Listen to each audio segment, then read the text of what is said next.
moom mooy protéger les animaux waaye defu ko dafa mujj sax di leen torturer sonal leen bañ sonn mu ray leen ñu ne déetawaay mu jël ko def ko dibi mais loolu c'est inacceptable dans un pays de droit comme le Sénégal nag li ma leen doon wax rek toujours problème bi ci casting bi lay nekk quoi la personne bi nga xam ne moom la ñu war a teg à la place qu'il faut l'homme qu'il faut à la place qu'il faut dafa am genre nit ñoo xamante ni dañoo mérité wul sax nekk chef de quartier bay nekk directeur général waxuma la ak ñuy nekk nag ministre de la République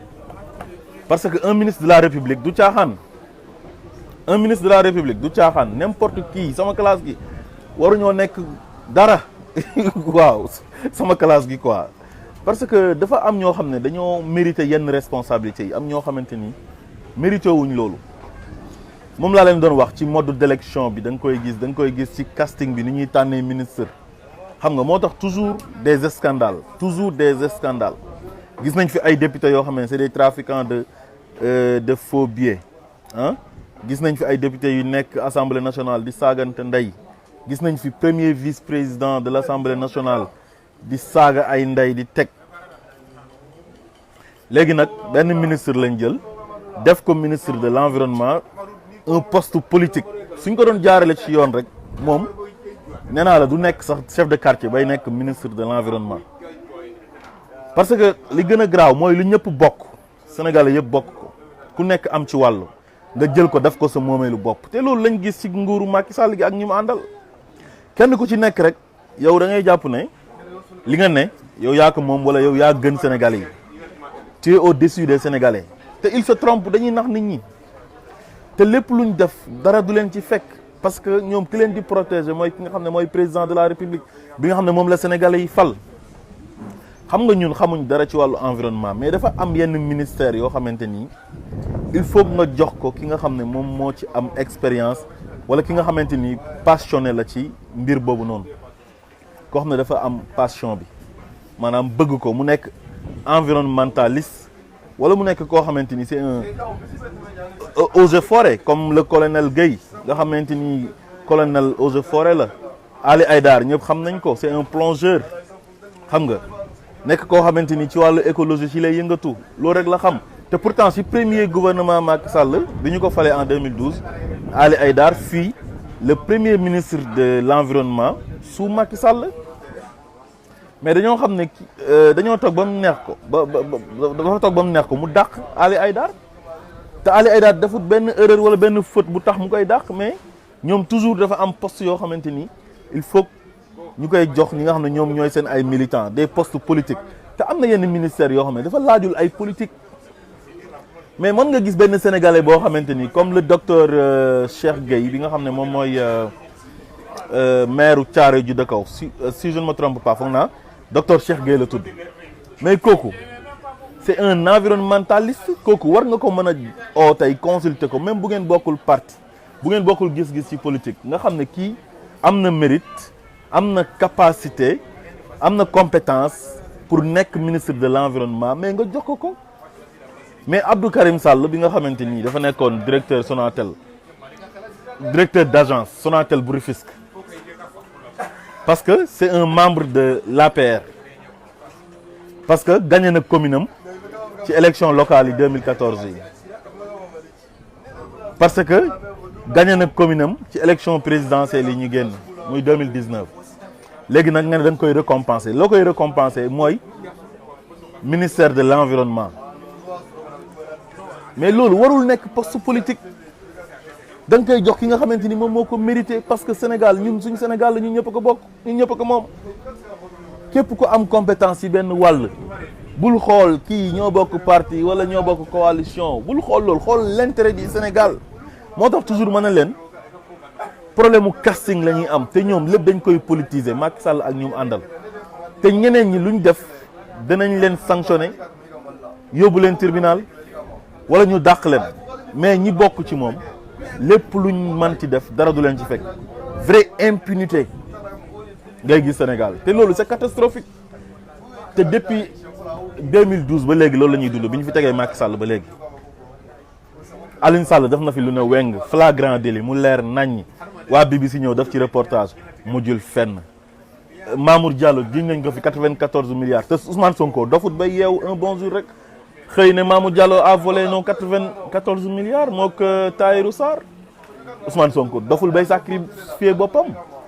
di accuser ay accusations gratuites loolu du ko def man je suis sûr et certain que Ousmane Sonko du def loolu du xaru parce que loolu bu ko defee te du dëgg dafay xaru politiquement ba pare dem porter leen plainte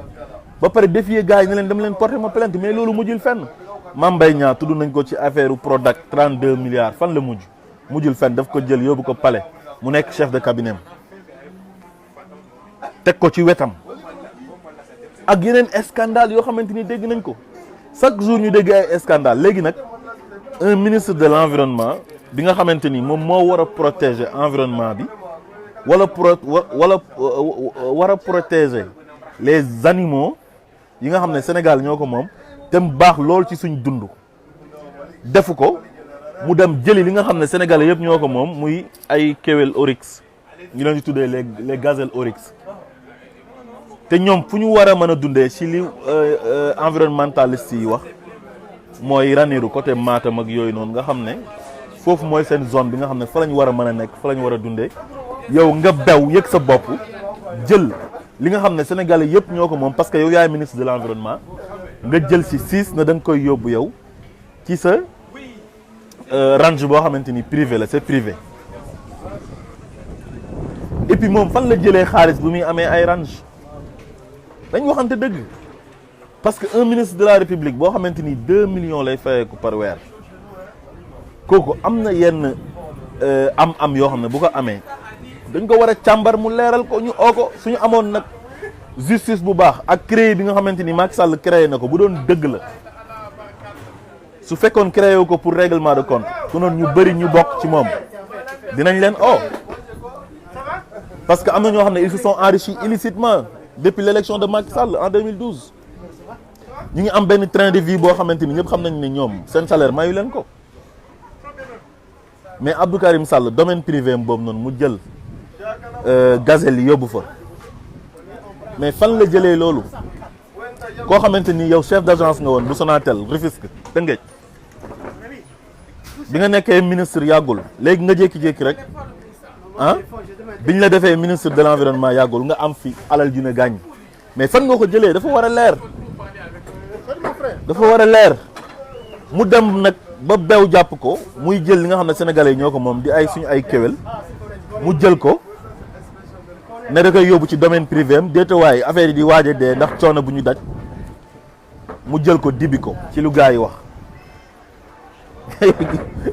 mais te gars yi nee nañ gazelle bu nekk mu ngi jar 50 ba 60 millions 50 ba 60 millions de francs CFA nga rey ci ñaar bu ñu nekkoon ci état bu sérieux kooku dafay démissionner sax parce que il a commis une grosse erreur c'est un crime sax laay wax crime la démissionné wul ba pare ñu koy interviewé mu ne moom il s'en fout quoi manqué sénégalais yi de respect wane na moom dara ébranlé wu ko quoi nee na il s'en fout ci nu mu jëlee gazelle yi transporté leen indi leen Dakar te ñoom mënuñoo vivre à Dakar buñ mënoon a vivre à Dakar tey wala lu jege Dakar konoon dinañ leen am fu ñu leen yóbbu feneen buñ ñëwee duñ leen yóbbu Ranérou Ferlo am na ñu doon wax ne bi ñu wàccee bees gëmbal lañ leen yóbbu woon côté Saint-Louis après ñu toxal leen yóbbu leen Ranérou Ferlo li tax ñu toxal leen yóbbu leen Ranérou Ferlo mooy xañ na brise de mer beeg yooyu noonu ñoom mënuñoo dund ci condition yooyu noonu moo tax ñu yóbbu leen fi gën a tàng mooy Matam léegi mu jël lu sénégalais yëpp bokk jël ko yóbbu ko ci domaine privé am ñiy waaj a dee mu rey leen lekk ko moog njabootam ak ay xaritam te li taxoon mu jël kéwél yooyu noonu yóbbu ko ci domaine privé am mooy affaire ngandlu affaire yi bew di wane ne man maay ministre de l'environnement ay copains am buñ ñëwee jógee Europe wala fuñ mënti jógee ci Sénégal mu yóbbu leen ci domaine privé am ci range am wax leen na leen carrément man am naa ay gazelle te gazelle yooyu yow moomoo ko sénégalais yi ñoo ko moom te gazelle yooyu dafa nekk espèce en voie de disparition dafay waaj a jeex nekk ay espèces protégées nga jël ko moomale ko sa bopp yow da ngaa manqué sénégalais yëpp de respect nga waroon démissionné woo di ñu jaay arrogance ak xamadi ak ñàkk yar ak ñàkk teggin ba pare président de la république toog fu mu toog waxu ci yëyu ci yàbbiwu ci loolu kan moo ko ñemee def France kan moo ko ñemee def Allemagne kan moo ko ñemee def États-Unis boo démissionné wul ci tàng bi président bi dina la wàccee tu seras démis de tes fonctions ba pare ñu yóbbu la tribunal juge la mais malheureusement Sénégal moo nekk dëkk boo xamante ni kumba am ndey ak kumba amul ndey moo fa am mooy impunité dóor doom làq doom ku ànd ak yow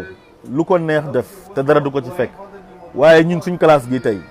maa bëggoon tey man ma dem ci benn parc national tey foofu noonu ci Sénégal ba rey fa rek benn kanaara ba eaux et forêt jàpp ma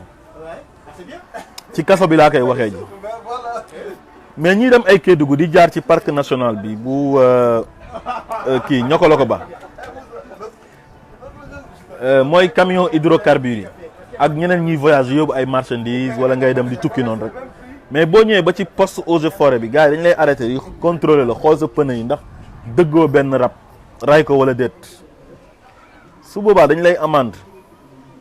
su fekkee sa oto bi dafa am ay carcasse yu ci nekk yoo xamante ni ay rab la surtout les espèces protégées su boobaa kaso nga koy waxee ji yow kaso nga koy nettalee ci te pourtant am na ñu bëri ñu nekk prison Tamba ak yeneen dëkk ci Sénégal ñoo xamante ni ci affaire yi braconnage ci lañ leen jàppee dañoo jël ay béjjënu kéwél te amuñ ci autorisation wala ñu jël ay deru segg wala ay deru yeneen espèce te amuñ benn autorisation amuñ permis de chasse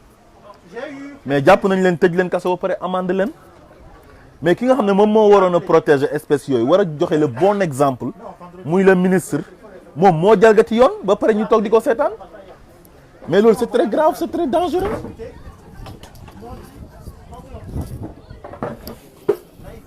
ki nga xamante ni moom moo war a wane le bon exemple wanewul le bon exemple di def loo xamante ni jaaduwul mais kooku ay sanctions yam moo gën a war a diis que ki nga xamante ni moom amul benn responsabilité gars yi xam nga lan moo leen jàpp bew ak ñàkk xam seen bopp foog na ñoom moom Sénégal le Sénégal ne vous appartient pas su ngeen foogee ne Sénégal yéen a ko moom vous vous trompez billaahi da ngeen di nax seen bopp seen bew gi ngeen nekkee foog na ku bokk ci parti Macky Sall bi lu la neex mën nga xaar def dara du la ci fekk ëllëg am na de te lu mas a sedd la Macky Sall tôt ou tard dina fi jógee élection yi di ñëw 2024 kenn xamul ndax dafay forcer pour nekk candidat kenn xamul ndax dafay jéem a forcer benn nit koo xam ne ci ay nitam la teg ko fi pour mën a am jàmm ak nu mu mënti demee lu mu yàgg-yàgg ay nitam dinañ fi mas a jógee ak lu mu mënti def keneen dina ñëw te buñ ñëwee dinañ leen poursuivre parce que lu ñu fi def ci ay ñaawteef dafa bëri xam nga lii nii bew ak xamadi man te weesu lii nii jël lu ñëpp bokk transporter ko benn transport boo xamante ni yow respecté woo critères yi respecté woo normes yi en tant que ministre ba pare ay technicien wër la ñoo xamante ni ñoom technicien lañ à la matière xawma ndax consulté nga leen wala consulté woo leen nga transporter kéwél yi nu mu la neexee yóbbu ko sa domaine privé ñuy waaj a dee yow tu oses nga jël li Sénégalais yëpp bokk mu nekk lu cher benn bu nekk di jar 50 ba 60 millions nga jël ko yow nga ne da nga koy dibi di ko lekk yaa ak sa njaboot ak say xarit ba pare nga toog ba léegi nii dara dalu la kenn wàcceewu la démissionné woo ba pare ñu la ciy laaj ngay wane arrogance ak xamat yi wane na yow faale woo Sénégalais yi tu t'en fous quel manque de respect quelle arrogance Sénégal dafa neex y a trop de laisser-aller lu neex waaye nga def maa bëggoon ku bokk tey ci opposition bi tey def lu mel nii wala koo xamante ni farut ak Macky Sall tey un Ousmane Sonko bi nga xamante ni ñu ngi def le tout pour jéem ko taxal dara pour mën ko tëj ci kaso bi maa bëggoon moom ñu jàpp ko ci yu mel nii xam naa ne gaa du def loolu waaye rek mu taq ci ku noonu kenn waxatu ko parce que Ousmane Sonko toog na fi fii impôt et domaine ñafeel boppam ba nekk inspecteur des impôts et domaines jàng ci école publique bi ci ay conditions yu métti koo xamante ni il n'est pas issu d'une famille riche il n'est pas né avec une cuillère d'or ñafeel boppam ba nekk inspecteur des impôts et domaines nga xam ne loolu c'est pas évident fii la toog di critiquer gestion wu Macky Sall jàpp ne moom réew mi mais raje ko arbitrairement ñëpp toog di seetaan fonction mel ni moom fonction publique bi wane ne ay inspecteur des impôts dafa war a am réserve xam nga wane ne soo nekkee fonctionnaire am na wax yoo xam ne waroo cee dugg waroo divulguer ay secret d'état loolu lañ ko jiiñ te loolu dara amu ci te pendant ce temps ay copains yam ñoom Mamour Diallo ay Amadou Ba ñooñu ay inspecteur des impôts lañ te ñu ngi foofu noonu di politique di jàppale Macky Sall. Amadou Ba il était apolitique mais léegi il est devenu politique parce que élection yi passé defoon nañ ko tête de liste mooy élection législative yi defoon nañ ko tête de liste Dakar département bu Dakar élection présidentielle yi moo nekkoon parcelle di fa militer di dajale ay militants yam te moom inspecteur des impôts la bu dul ministre bi tey jii bu ñu ko wàccee woon tey ba léegi dafay continuer nekk fonctionnaire de l'État moom Amadou Ba mais dafa am yoo xamante ni dafa jaaduwut dafa rafetul ci dëkk Khalifa Sall tey fekk nañ ko tey mu nekk yore maireem waa Dakar fal ko fal bu jaar yoon deful waxul ñu jàpp ko tooñ ko jiiñ ko loo xamante ni defu ko dem tëj ko kaso avec la complicité de la justice te chaque jour nga gis gaayam yi def des erreurs monumentales des crimes des fautes lourdes mais dara du leen dal mais loolu dafa garaaw dafa doy waar xoolaat leen seen bopp te ngeen xam ne li ngeen nekk nii dafay jeex gis nga seen dew gi ngeen nekkee seen jaay doole gi ngeen nekkee xam ngeen ne tegu leen ko ci dëgg tey tegu leen ko ci dëgg ëllëg da ngeen di nax seen bopp parce que fii lu dul jeex amul kullu man alayha fanin ñu leen ëppoon doole fuuf ñoo fi jaaroon te jeex na chaque jour ngeen dégg benn ministre bu dee wala benn président bu dee temps yi rek gis ngeen premier ministre Amadou Gon premier ministre bu Côte d'Ivoire nekk xaritu Alassane Ouattara jël ko def ko candidat pour mu nekk candidat ci élection yi war a ñëw nii ci 2020 bi nii yàggatu ay weer moo ci desoon te leeroon na ñëpp ne Afrique moom waaw ñëpp xam nañ ni muy demee ñëpp la leeroon ne tey kooku moo waroon nekk président remplacer Alassane Ouattara par force parce que le fait que Alassane Ouattara investir ko rek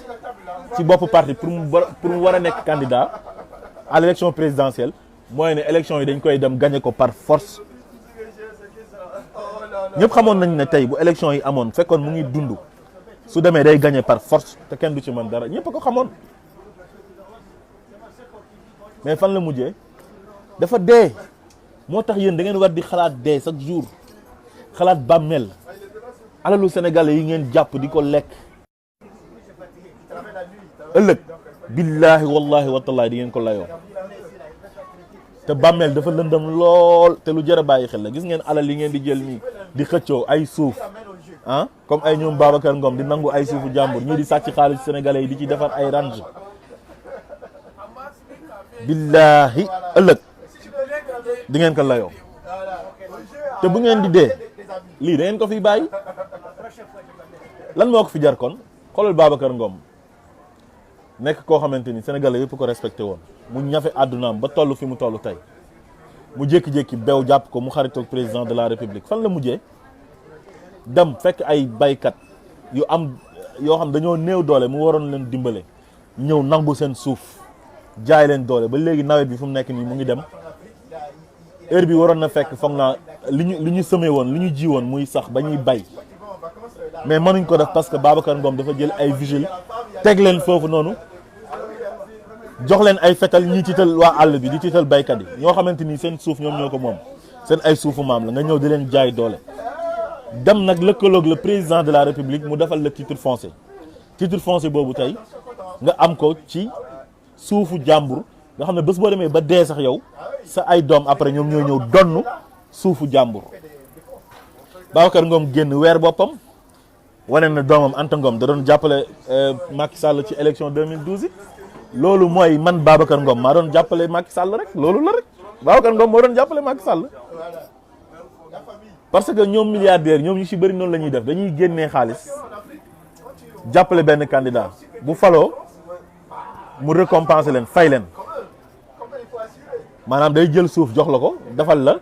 bàyyi ba mu yàgg mu defal la titre foncier nga moom ko xam nga loolu dafa yomb trop te yooyu yëpp ay àq la te loolu lu jar a sóoraale la léegi tey suufi Ndingler bi bu ñuy seetaanee ba Babacar Ngom nangu ko ci waa Ndingler tey jii yàlla na yéex bés bu génnee àdduna ay doomam ñooy donn suuf soos noonu parce que suuf si defal nañ ko moom titre foncier bàkkaar yooyu nan ngeen ko mën a gàddoo ak àq yooyu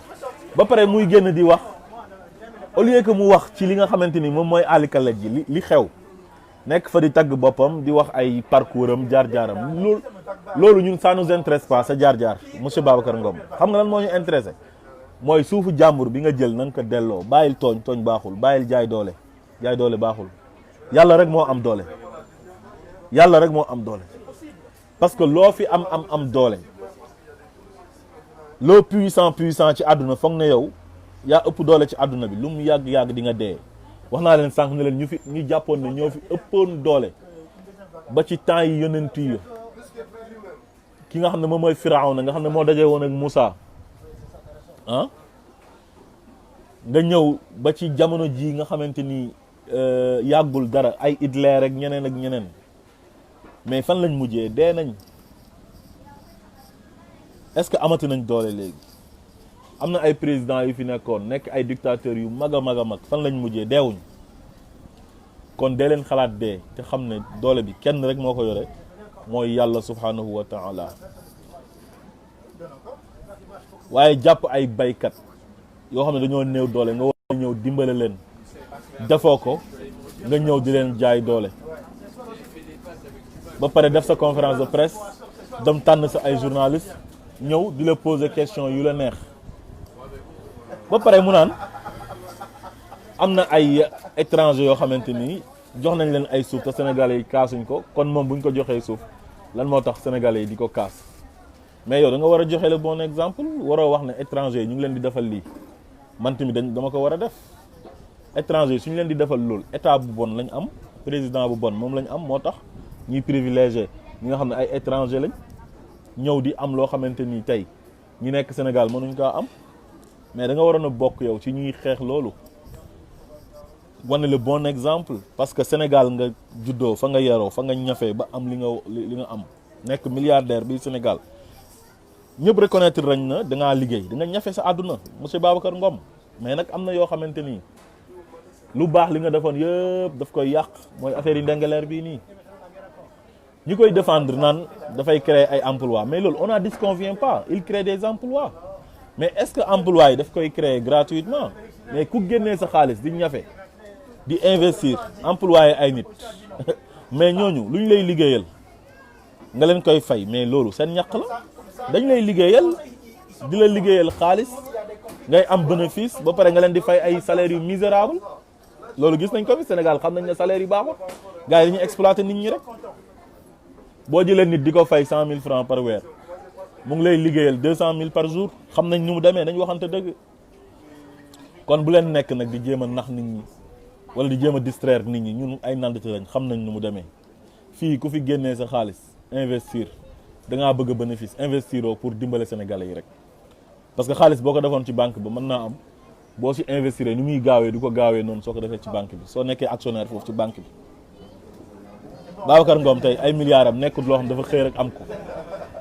il est parti de rien moom waxal na ko boppam nee na 60 000 la commencé di ñafe ba nekk milliardaire kon nag bu employé ay nit ñooñu ñi fay liggéey ñooñu seen compétence moo tax ñu dem fa di liggéey mais jëlu leen te yàlla tax da leen a jël ñu koy liggéeyal mu leen di fay ngay employé ay sénégalais nag warul tax nag nga foog ne tu te crois tout permis lu la neex def bay fekk ay baykat di nangu seen suuf te du Babacar Ngom rek baykat yu bëri yi ci àll bi ñu ngi leen koy def di leen fekk di nangu seen ay suuf te teguñ ko fenn di profité di ci attaqué wala ay Bassirou Diomaye Faye naan ay Bassirou Diomaye Faye day politique mais ban politique naan ay am na ñeneen ñuñ nangu seen suuf te Bassirou Diomaye Faye waxu ci mais Bassirou Diomaye Faye il peut pas être au four et au moulin mënul nekk ci four bi nekk ci machine wàll bi loolu mënta nekk mais zone boobu zone am la moom il est dañ Ndiaga Niaw la dëkk dem di jàppale waa zone am waa dëkkam waa localité am mais loolu daf cee am droit mais bala ngaa dàq kéwél mu jëm ci àll ba da nga koy dàq mu dugg ci biir kër gi kañ mais Bassirou Diomaye Faye est-ce que mën na xam li xew Sénégal yëpp litige foncier yi xew Sénégal yëpp est-ce que moom mën na ci am ay information dem di porter combat bi mais bay si sa weewu tànk moom fi mu dëkk kañ su gisee ne ñooñu ay ñu néew doole lañ ay milliardaires ñëw di leen jaay doole bëgg nangu seen suuf te moom mu nekk homme politique engagé nekk koo xamante ni su waxee nit ñi danañ ko dégg mais du leen jàppale te ñooñu nekk ay mbokkam ñu ne dafa bëgg maire commune nekk maire Ndiaga Niaw moo tax mu dugg mu porter combat bi mais am na ci droit bu ko neexee mu nekk maire Ndiaga Niaw parce que moom il est de Ndiaga Niaw fa la fekk baax engagé wu politiquement ñafe àddunaam kenn amul dara loo ko taxal fi Ousmane Sonko jaar fa la jaar nekk doomi baykat di jàng bu vacances jotee mu dem bay ji suñu récolté mu jël xaalis boobu dem jënd ci ay fourniture am jënd ci ay yéreem di ñafe ba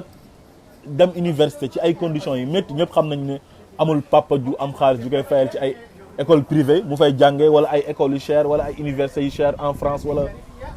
aux États-Unis dem ba nekk moom tamit inspecteur des impôts et domaines am mérite ba bëgg a dee ngeen ñëw di ko attaqué pour lan au détriment de Babacar Ngom